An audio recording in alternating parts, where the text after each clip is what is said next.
Hei, nimeni on Janna Banner ja opiskelen kokiksi Jupalossa. Rakastan ruoanlaitoa ja leivintoa ja etsin töitä keittiön alalla.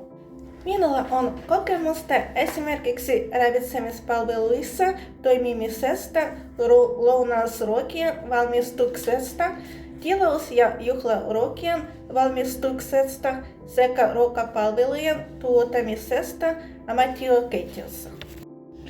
Harjoitelun aika olen tehnyt muun muassa kappeja, erilaisia salattia, lämpimiä ruokia ja keittiöjä.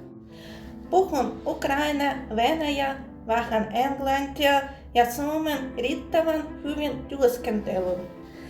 Olen opiskellut suomea Springhousessa. Olen ahkera, ystävällinen ja tykkään työskennellä ihmisten kanssa.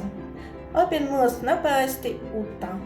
Vapaa-ajallani harrastan uintia ja pyöräilyä. Pidän myös luonnosta. Olisi hienoa päästä osaksi teidän työtoimia. Kiitos.